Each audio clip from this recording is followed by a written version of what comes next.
So 3 is actually a special case. N squared is a perfect square, or x squared is a perfect square, and 36 is a perfect square. So that factoring is the square roots plus and minus. So it would be x plus 6, x minus 6, and then you're going to set each one of those equal to 0. Yeah. Number 4 is actually not a special case because 7n is not a perfect square. So for that one, all you can do is take out the common factor, which is an n, and you're left with n minus 7. Those are your two factors. So you're going to say, well, n could equal 0 or n minus 7 could equal 0. And that's where you get your two answers for that one.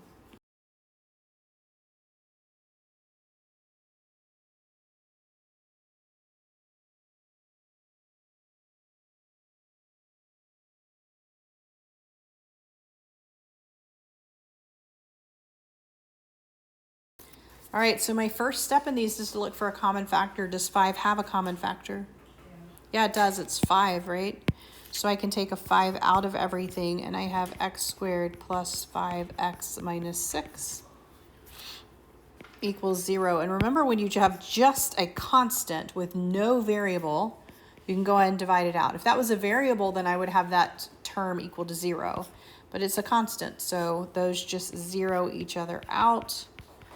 Now I have something pretty easy to factor. Factors of -6 that add up to 5. It means it has to be one positive and one negative. The most common thing here is to make this a 2 and a 3.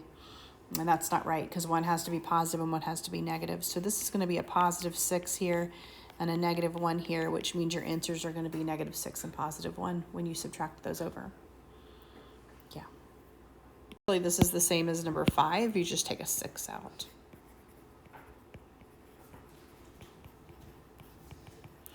That 6 just goes away because we're just dividing a constant. So we have this guy here. And that's m minus 6, m plus 3 equals 0. Set each one equal to 0. So the problem with 8 is in order to solve by factoring, it must be equal to 0, right? So I have to add that over first so that I have 0 on this side.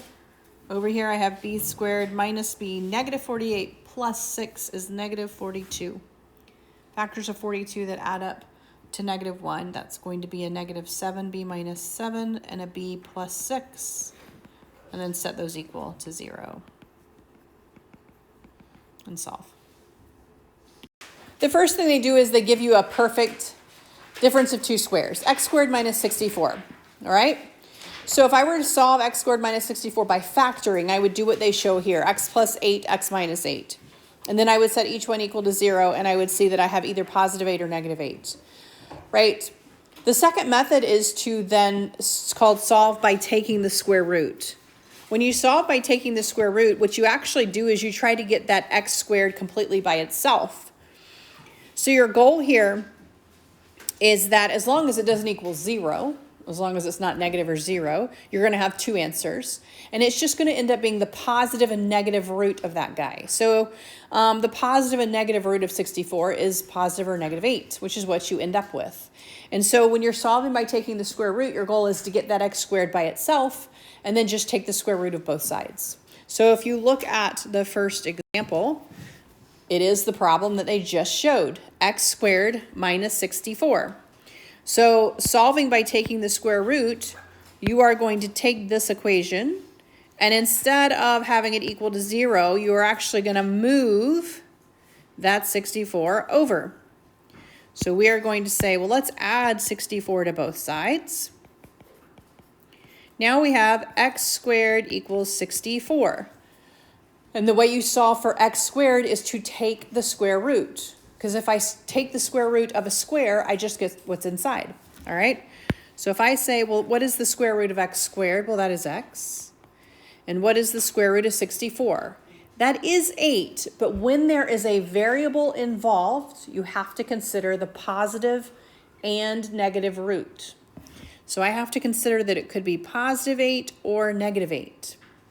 If I plug it back in, does it work? Well, let's plug it back in. +8 squared minus 64 equals 0. That is true.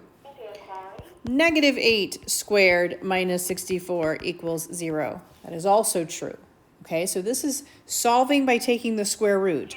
You are literally just trying to get that root by itself so that you can just square root both sides. Look at the next example. You won't always have a perfect root. So like this, if I were to look at this particular one to solve by factoring, then I would have a problem because I don't have perfect squares. Even if I take that 2 out as a common factor, it would be x squared minus 12. There's no way to factor x squared minus 12, right? The only way I can factor x squared minus something is if that second piece is a perfect square root, like 64 was, okay? So now we're going to solve by taking the square root, and our goal here is to get that x squared all by itself. So I am going to do two processes here. I would do it just like if I'm solving for x. I am going to add 24 to both sides. That gives me 2x squared equals 24. Is my x squared by itself? No. What's in front of it? What's happening between the 2 and the x squared? So how do I get rid of it? So I'm going to divide both sides by 2. I now have x squared equals 12. I can do the same process that I did above. I am going to take the square root of both sides, okay? On the left-hand side, I get just that x. On the right-hand side, I get the positive or negative root of 12. Is the square root of 12 as simple as I can get it? No. What do I do to simplify a root? Factor tree, 2 and 6, 2 and 3. What comes out? Yeah, I have a group of 2's that came out. I have a 3 that stays in. So x is going to be positive or negative, 2 on the outside, 3 on the inside. Positive or negative, 2 square root of 3. You are welcome to write it with a plus minus in front of it, as opposed to writing x equals 8 comma negative 8. You're welcome to say positive and negative 8 or positive and negative 2 square root of 3, okay? Either one will work when you have something like this. I don't care how you write it, as long as you indicate that you have a positive and negative root there, because you will miss points if you don't show me that it is both.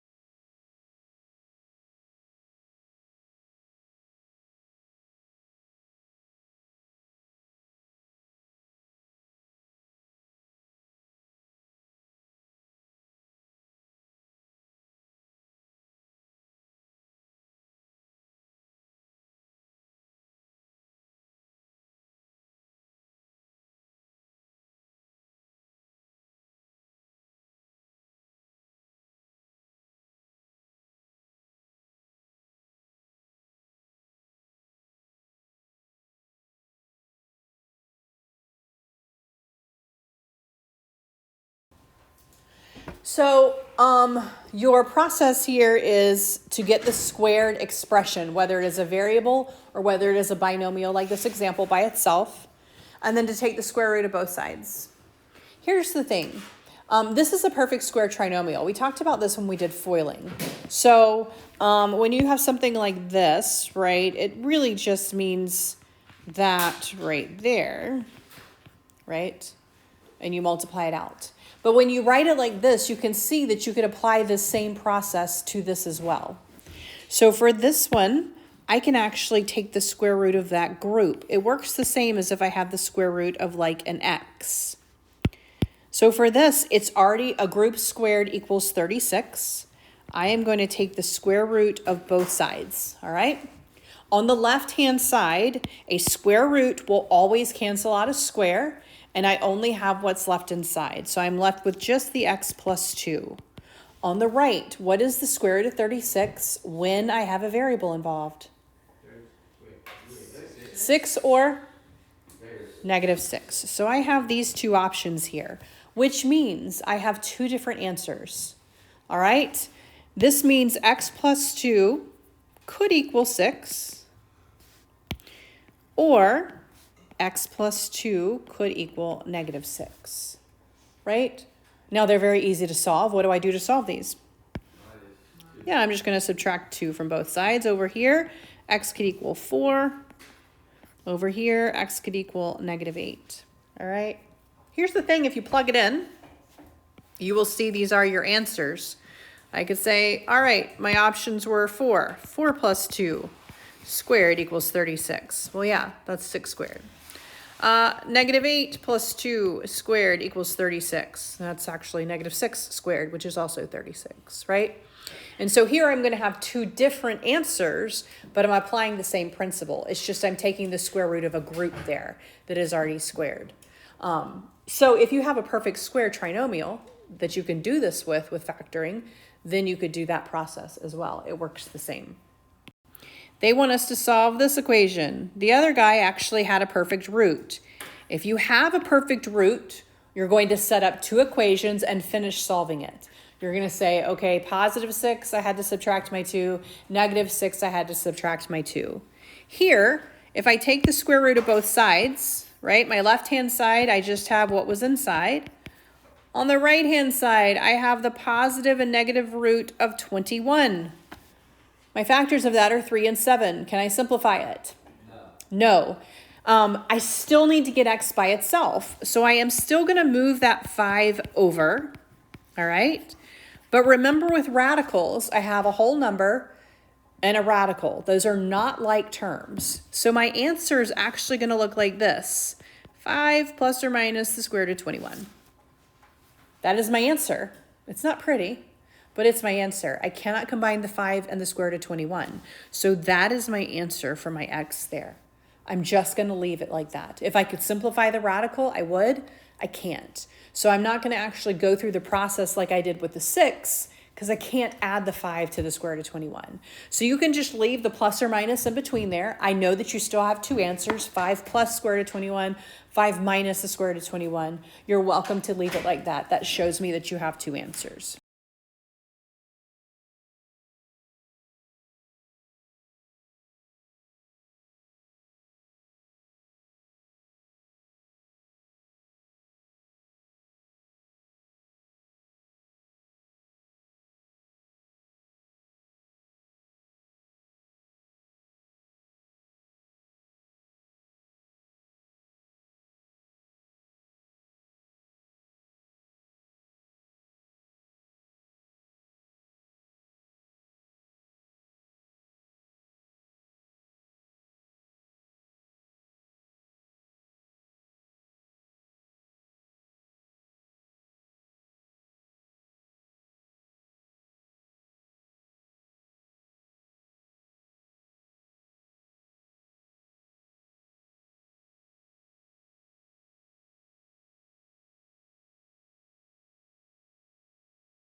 If your goal on solving by taking the square root is to get the x squared by itself, then when you have something like this and you have x squareds on both sides of the equation, then you really want to move all of your x squareds to one side of the equation and all of your numbers to the other. And then you're going to divide and take the square root. I'm always going to do it where my x squared stay positive if possible, right? So like I would move the 2x squared to the left and the 6 to the right. But it actually doesn't matter which way you do it. You're going to end up with the same answer. So in this case, I'm going to say, well, subtract my 2x squared over to this side. And then I'm going to subtract my 6 over to the other side. All right. So on this side, I have 7x squared minus 2x squared. That gives me 5x squared. Don't forget that you do have an equal sign here. And then on the right-hand side, I have an 8 minus 6, which is 2. All right? So my goal is to get any of my variables squared on one side, numbers squared on the other. I still have a 5 there, so I am going to divide both sides by that 5. So I have x squared equals 2/5. All right? Take the square root of both sides. That's what we're going to do. We have x equals the positive and negative root of square root of 2/5. Now remember, we did this with fractions. If I can reduce the fraction, I reduce the fraction. I cannot. So then I need to do the simplifying here. So this is the same thing as the square root of 2 over the square root of 5. What's my problem? What do I never have in the denominator if it's a simplified radical? I don't have a square root down there. So I do need to take this and I need to multiply the top and the bottom by that square root of 5. So on the top, I have square root of 10. On the bottom, I have just 5. Yeah, you cannot reduce that 10 and the 5. Remember, you can reduce outside to outside, inside to inside, okay? So I asked the question because I would rather you hear the correct answer now than like me writing it on your test, right? So you can't reduce that 10 and 5. One's outside, one's inside. You need that plus or minus in front of it to tell me that you do have two answers. But those are your answers, positive or negative square root of 10 over 5.